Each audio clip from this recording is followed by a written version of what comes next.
guess that's the concept. This is not a nice business. We're going to teach them how to run away from an alligator, okay? If they escape prison. How to run away.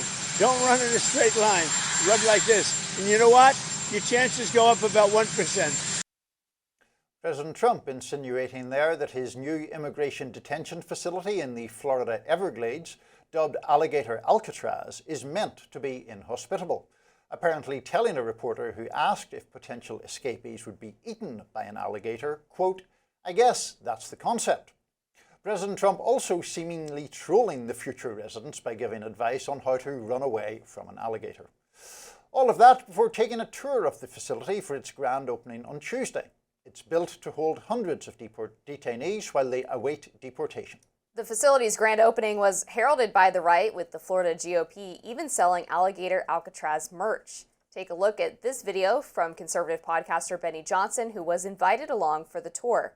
Republicans are also encouraging governors to open similar sites in their states. Take a listen. Of a red state, and if you're watching tonight, pick up the phone, call DHS, work with us to build facilities in your state so that we can get the illegals out, we can get the criminals out. We reach out to other states, Stephen, and a lot of them are open to helping. Alaska told us that we don't have alligators, but we have lots of bears. However, they aren't aware of any plans for an Alaska version of bear. I said bear Alcatraz.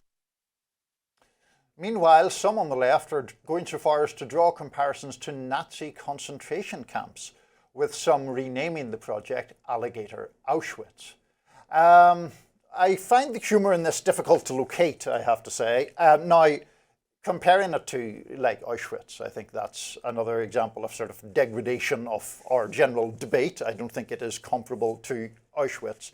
But I don't like the tendency we seem to be exhibiting increasingly to sort of adopt the language of trolling or of Twitter dunks to things that are serious policy matters. And we saw some of the merch there. I guess it was Benny Johnson showing it off. But even among people in government, you have those photos of, like, the alligators with the ice caps on, all of that. Or Laura Ingraham chuckling along with Stephen Miller about, well, maybe Alaska can set bears on people rather than alligators. I am not on the immigration question at the most liberal end of the spectrum. I think if people come to this country illegally and get caught, there are obvious consequences to that. But I don't like the kind of glee and contempt that I think is reflected in some of this stuff to people who, yes, they may be in the country without authorization, the majority of them having done what millions and millions of people in the history of this country have done, which is try to come here to create a better life for themselves, often working poorly paid jobs, getting paid under the table, etc. That does not mean I am in favor of illegal immigration, but it does mean that I'm against that kind of contemptuous seeming to dehumanize people, in my view. I think this reaction stems from what the American people viewed as contempt for their concerns about illegal immigration, particularly over the last 4 years. They felt like their political leaders were laughing in their face as they imported millions of illegal immigrants and seemingly didn't care about the consequences, didn't care about housing shortages, apparently didn't care about illegal immigrant crime because they didn't cooperate with ICE and allow the jails to release people who had committed crimes.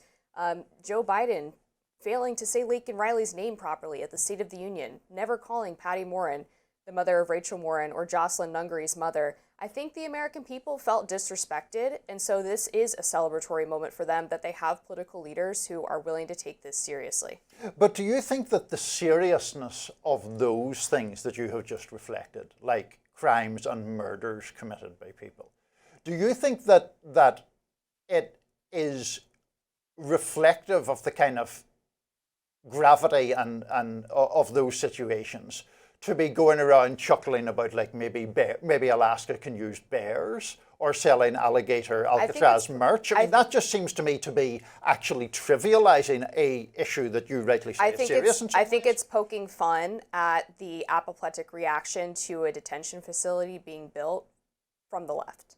But I mean, the reason that Trump is glorying in this particular immigration facility is the idea that, oh, maybe we can teach them how to run away from alligators. Like, that is by its nature making light of a situation rather than reflecting its seriousness. Is it really a situation that could even happen with some non-zero percentage that someone is going to escape from this facility and be running through the Everglades? Like, the concept is funny because it's so surreal, because it's not going to happen.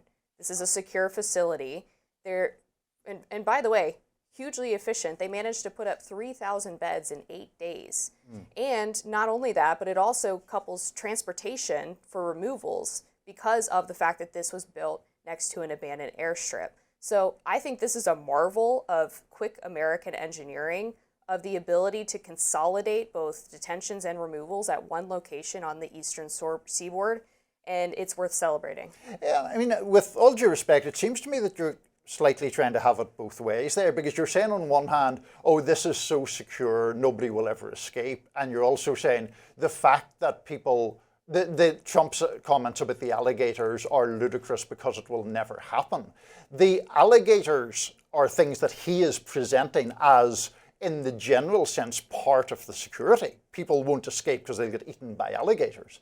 This is just, to my mind, part of a rhetoric that seeks to ridicule people, actually, and ridicule a situation that is serious. And yes, there is a legitimate case to be made for harsher action regarding people who are in the country illegally, in terms of, for example, tightening employment safeguards and so on and so forth.